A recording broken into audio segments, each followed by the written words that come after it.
for joining us on the news at this moment. I'm Eleje Chidima. The major headlines: arrested Endsars memorial participants release, says police. Budget deficit: government may sell TBS, NIPPS 25 key assets. Aslon news headline: one chance robbers kidnap Lagos commuters, steal life savings. And I'm the news in details. Arrested Endsars memorial participants release, says police. The Lagos State Police Command on Thursday said the participants of the Endsars memorial arrested at the Lekki toll gate has been released. Police Public Relations Officer Benjamin Hadian said the police only arrested a few troublemakers who were kept in their custody on the spot but were later released when normalcy was returned. He said that police were there to provide security and ensure that the procession was fine, and only reacted when some people tried to cause obstruction to the free flow of traffic. The young Nigerian youth also gathered at Havila Event Center on New Lagos State to honor the fallen heroes who lost their life at Lekki toll gate on 28th of October 2022. Some of the dignitaries at the event has this to say.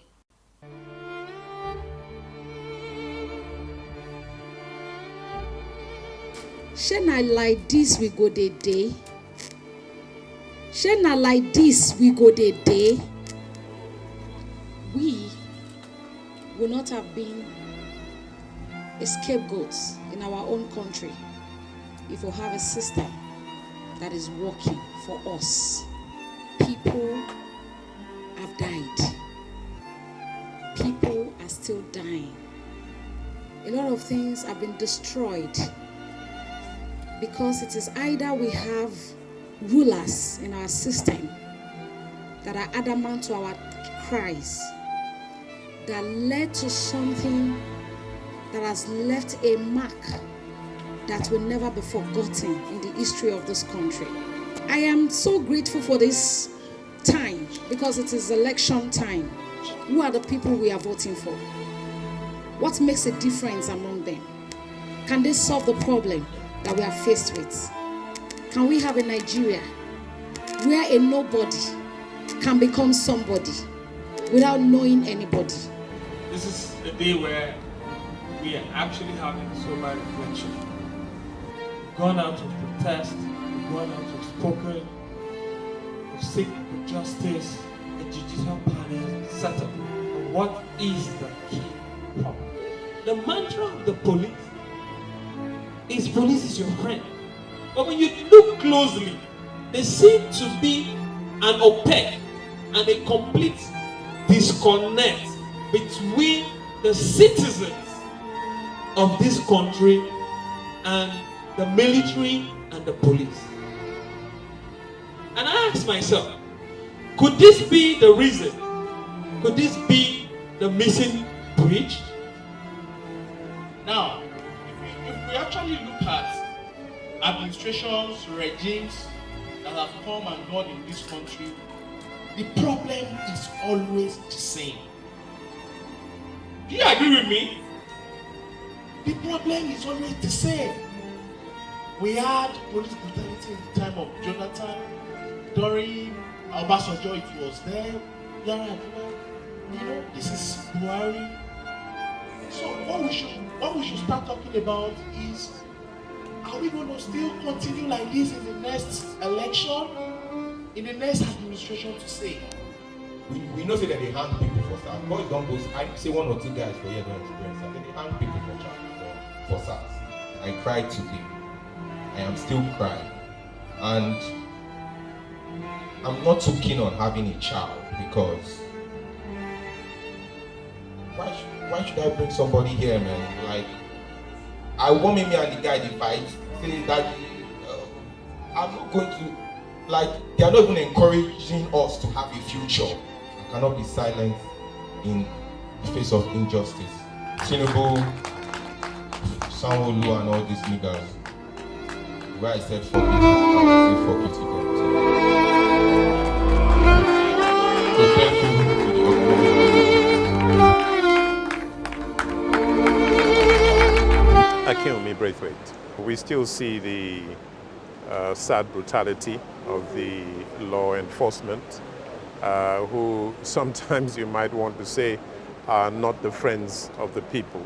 There is still that atmosphere of oppressiveness. There's a large air of hopelessness that is hanging around all of us, sadly. Regrettably, the youth have failed to organize. Having annual memorials is not really it. That's just part of it.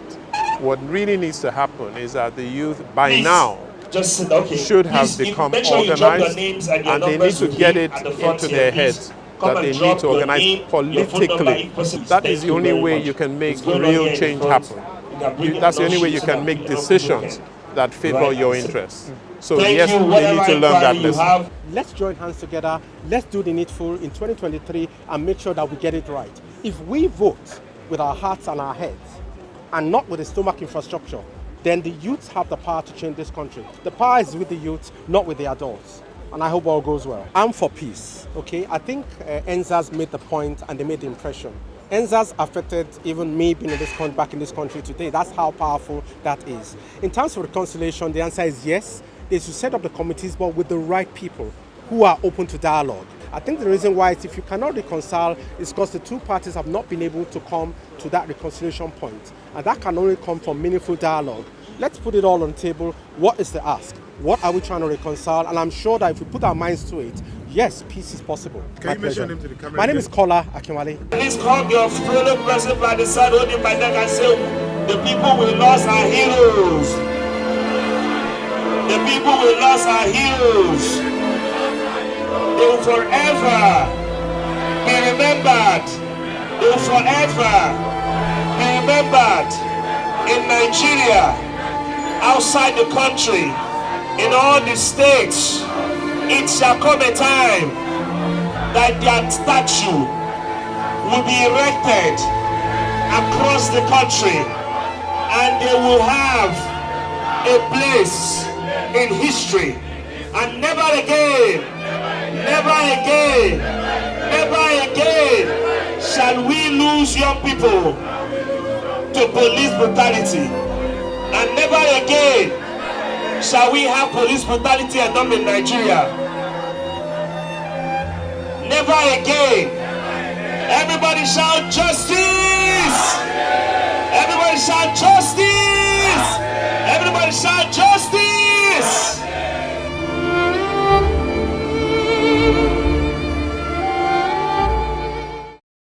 Budget deficits, government may sell TBS, NIPPS 25 key assets.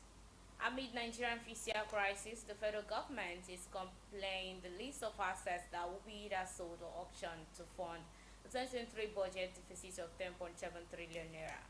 Source at the Ministry of Finance, Budget and National Planning said that the government was considering selling or auctioning the Tafawa Balewa Square in Lagos, as well as all the national integrated power projects in Olorosogo, Calabar 2nd, Bini, located at Ihabo, Omotosho 2nd, and Gerugu 2nd plants.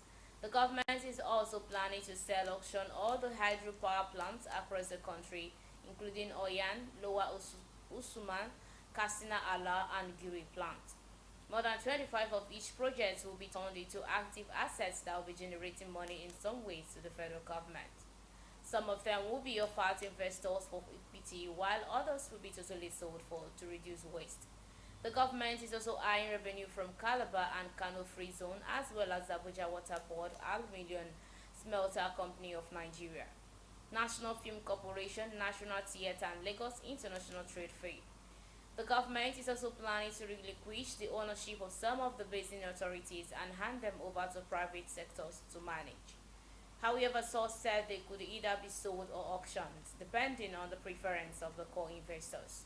Some of the government ministries, such as Postal Service, will be auctioned or entirely sold to private sectors to enable them to compete effectively with other private managed logistics firms. It was also gathered that the federal government was seeking a way of enhancing the value of Nigerian National Petroleum Corporation by listing it in the stock market to raise capital, as well as done case with Saudi Aramco. Still on the news, one chance robbers kidnap Lagos commuters steal life savings. A woman, Olabide Aziz, has sought help after suspected one-chance robbers stole her life savings at Ikosi in Iketu area of Lagos State. The victim said that she bought a car from toll gate Ikosi while heading for work at Victoria Island around 6 a.m. on Friday, September 29, 2022. She noted that no sooner than she entered the bus than the assailant beat her up and robbed her of her ATM card. Aziz, who narrated her ordeal on Twitter, said the money was withdrawn at a point of sale terminal between 6:45 a.m. and 7 a.m. while holding her hostage. She further provided contact details of the registered owners of the POS.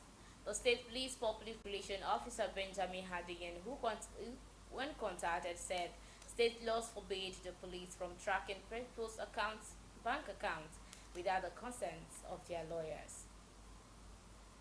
On the foreign news, UK Prime Minister Liz Truss resigned after 6 weeks. British Prime Minister Liz Truss on Thursday dramatically announced her resignation just 6 weeks after taking office. Truss bowed to inevitable after her right-wing platform of task force disintegrated and as many MPs among the ruling Conservative revolted. Speaking in Downing Street, Truss said she could stay on as Prime Minister until a successor is chosen to serve as tireless leader. Labour leader Keir Starmer, who opposition party has surged in opinion polls on the back of Truss' short crisis-block tenure, demanded a general election.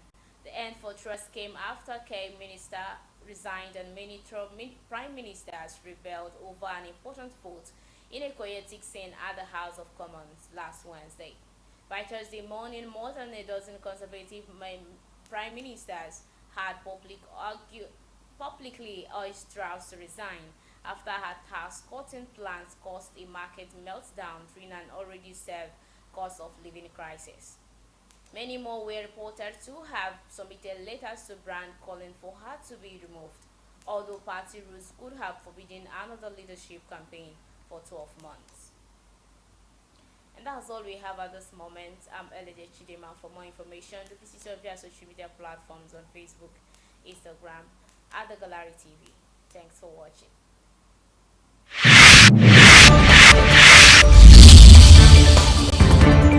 Life of people not only in Niger State but also. Still a chance for Ryan Robin. Let them shoot, let them shoot.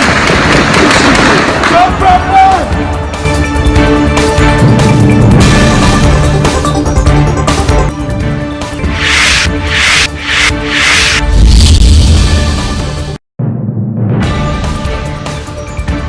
Fever in Taraba due to lack of specific dialysis machine. Proposed by the federal government to finance deficit in the 2021 budget by